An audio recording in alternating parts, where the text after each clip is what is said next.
भाई प्रेम कुमार जो इस यात्रा में शामिल है। सभी साथियों को बता दूं कि इस यात्रा में प्रेम भाई लंबे दौरे पर हैं और दूर से आ रहे हैं सब साथियों के साथ में। प्रेम भाई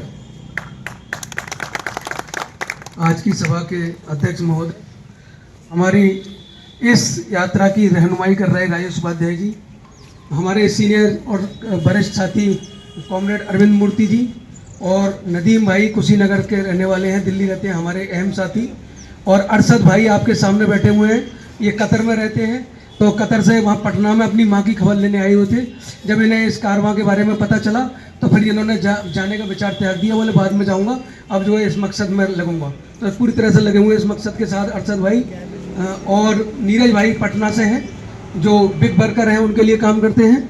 और हम सबके सरपरस्त डॉक्टर राकेश रफीक जी, हमारे किसान नेता हुकुम सिंह जी, प्रधान संगठन के राष्ट्रीय अध्यक्ष हाजी उस्मान साहब और हमला के पूर्व प्रधान हाजी अनीस साहब, हम सबके बुजुर्ग और हमारे सरपरस्त राकेश जैन साहब और हमारे मौलिक सती के मुसाहिद अली, और इस सभा की बहुत ही अच्छी खूबसूरत निजामत कर रहे नौमान जमाल साहब, और उन्होंने जो है कितना बढ़िया काम कर रहे हैं। कहते हैं उसमें लिखा भी है नर सेवा नारायण सेवा, और सेवा का काम जो है सबसे बड़ा काम है, क्योंकि सेवा के बिना कुछ भी नहीं है, क्योंकि सेवा से ही आत्म शांति प्राप्त होती है और दूसरे लोगों को हम अपनी नैतिकता के बारे में, मौलिकता के बारे में बताने का मौका है। खाली हम धर्म चिल्लाते रहें तो उससे लोगों को समझ में नहीं आता। हम देखो, मैं इतनी दूर से देखता हुआ आ रहा हूँ, मैं किसी धर्म की कोई बुराई नहीं कर रहा, परंतु जो कुछ लोगों को देखा है कि जो जंगलों में जाके, उनको गरीबों में जाके, बहुत ऐसे लोगों में जाके काम करते हैं तो बड़े बड़े खूबसूरत काम कर रहे हैं। तो ये बड़ा अच्छा काम है। और शमशाद भाई हमारे बीच में है, और तमाम साथी हमारे चंद्रपाल हमारे बीच में है, तमाम साथी हमारे बीच में, सभी को जिंदाबाद। साथियों, इस कारवां को हम लोग लेके कलकत्ता से निकले थे। इसका मकसद था, क्योंकि हमारे साथी जो है ज़्यादा तफसील से बताएंगे, क्योंकि मैं तो अपने यहाँ का हूँ, बोलता ही रहता हूँ, पर इन्हें मौका दूंगा। पर संक्षेप में 2-4 बातें बोलना चाहूँगा। जो हमारे उपाध्याय जी बैठे हैं, ये इतने विद्वान आदमी हैं, सुबह से शाम तक ये बोलते रहेंगे। इन्होंने उस दिन मुझे गाड़ी में बता रहे थे कि हम सबका पूरी दुनिया में जो है सबका DNA एक ही है, सब दक्षिण अफ्रीका से लिख रहे हैं। तो फिर मैंने कहा उपाध्याय जी, फिर हम ये लड़ाई क्यों कर रहे हैं हिंदू मुस्लिम की और क्रिश्चनों की, सब मिलकर लड़के हो रहे हैं आपस में। तो बहुत विद्वान आदमी है, बहुत जानकारी रखते हैं।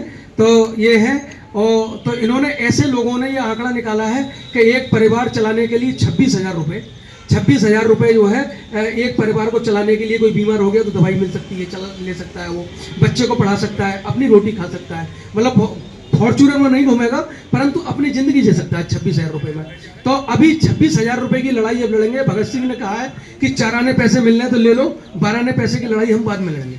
तो फिलहाल हमारी लड़ाई यह है कि सरकार ने 30 करोड़ लोगों के, वैसे तो 55 करोड़ जो है मजदूर हैं, श्रमिक, हम मजदूर की बात नहीं कर रहे, श्रमिक की बात कर रहे हैं। वो 500 रुपये ना दिए जाके देखे, उन्हें भी 5,000 रुपये महीने श्रमिक निधि दी जाए, और जो हमारे बुजुर्ग वर्ग हैं उनके लिए पेंशन जो है वो भी 5,000 रुपये की जाए, ताकि अगर घर में कोई रहते हैं तो उनकी तमाम ज़रूरतें होती हैं। कोई सेवा में, बहुत सारे लोग ना भी करते हैं बुजुर्गों की सेवा, तो उन्हें कोई तकलीफ नहीं होगी, अपनी गुजर बसर वो ठीक से कर सकते हैं। डॉक्टर राकेश रफीक बैठे, उन्होंने गांधी जी के ऊपर कई किताबें लिखी हैं। भारत में सबसे पहले आंदोलन चंपारण में, गांधी जी ने भारतवर्ष में सबसे पहले सत्याग्रह चंपारण में किया था। हम बहुत सारे लोगों से मिलते हुए वहाँ पे, हमारी दुर्गा भाभी के समान मीनाक्षी डॉक्टर सखी बैठी हुई हैं, इनके तमाम साथी हमें रास्ते में मिले।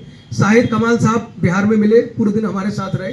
ऐसे काफ़ी लोग हमारे लिए पटना में, जगह जगह, कंचन जी और उनके हस्बैंड, काफ़ी लोग ऐसे लोग मिले जो इनके पुराने साथी हैं संघर्ष वाहिनी के। तो चंपारण गए, चंपारण से फिर बिहार गए। बिहार में तो है ही चंपारण जो है कि कोई रख दे जरासी ला के खा के वतन कफन में, मतलब जब फांसी होने वाली थी तो उस समय उन्होंने कहा था कि और कोई आरजू नहीं, बस इतनी सी आरजू है। और एक शेर और है, वो बोलेंगे नदीम भाई, जब वो उन्हें फैजाबाद की जेल में फांसी हुई थी तो वो बोलेंगे तो आप अपने आप को रोक नहीं पाएंगे, इतना वो शेर है कि आपको हिला देगा। जो नदीम भाई उस शेर को बोलेंगे। तो हम वहाँ गए, फिर उनके परिवार से मिले। उनका जो पोता है, उनकी तो शादी नहीं हुई, पर उनके जो बड़े भाई थे, उनके बच्चे हैं, तो उसी से पोता है उनका अशफाकुल्ला खां, उनसे भी मिले। उन्होंने बड़े अच्छे से हमसे बात करी, बहुत अच्छे से घुले मिले, और पूरी कहानी उन्होंने अपनी अशफाकुल्ला खां साहब की उन्होंने हमारे लिए बताई। तो इसी तरह से इस काफिले को लेकर हम दिल्ली तक जा रहे हैं और मकसद यही है कि सरकार जो है 5,000 रुपये महीने सभी के लिए सम्मान निधि के रूप में दे, क्योंकि मजदूरों के लिए, श्रमिकों के लिए अगर ये सरकार ये ऐसा करती है तो बहुत अच्छा होगा, क्योंकि सब लोगों ने, राकेश शफीक जी जैसे, उपाध्याय जी जैसे, कॉमरेड जैसे लोगों ने तमाम संघर्ष करने के बाद, इनकलाब लाने के बाद कि लोग समझे थे कि इनकलाब आते ही बज में कौना जहां का बदल जाएगा, मगर किसको खबर थी कि आत से गुल से ही तिनका तिनका नशे मन का जल जाएगा। लोगों ने सोचा इनकलाब आएगा, भगत सिंह ने सोचा, भगत सिंह ने, इसीलिए भगत सिंह का नाम ज्यादा है, इसीलिए चे गुवेरा की फोटो सबके यहाँ पे बनियान पे छपी हुई है, क्योंकि भगत सिंह ने 21 साल की उम्र में सोच लिया था कि देश में क्या होना चाहिए। तो मजदूरों के बारे में सोचा, किसानों के बारे में सोचा, व्यापारियों के बारे में भी सोचा, लघु उद्योग कुटीर उद्योग के बारे में भी सोचा उन्होंने, स्त्री पुरुष समानता के बारे में भी उन्होंने सोचा। तो अब उन्होंने सोचा, परंतु कुछ लोग ऐसे सत्ता में घुस गए, उन्होंने मजदूरों के, लोगों के मुद्दों को पीछे छोड़ दिया, फिर 12 कर दिए। तो अब इसलिए ये जो कारवां है, ये जो उम्मीद है, क्योंकि मैं ज्यादा आपके बीच में न बोलते हुए कारवां के एक और लाइन के साथ अपनी बात को खत्म करूंगा कि ये कारवां से मुझे वही उम्मीद दिखती है, क्योंकि जिस शख्सियत का मैं शेर बोलने जा रहा हूं उसके बहुत बड़े मुरीद बैठे हैं, डॉक्टर राकेश शफीक, मीनाक्षी और कॉमरेड अरविंद मूर्ति, कैफी आजमी साहब का। उन्होंने कहा था कि आज की रात ना फुटपाथ पर नींद आएगी, आज की रात ना फुटपाथ पर नींद आएगी, आज की रात बहुत गर्म हवाएं चलती हैं कि तुम उठो तुम उठो तुम उठो, कोई खिड़की इस तरह दीवार से खुल जाएगी। तो ये इनका जो काफिला है उपाध्याय जी का, उससे यही उम्मीद हमें बनती है, इसलिए हम इनके साथ लगे हुए हैं। जय हिंद, जिंदाबाद।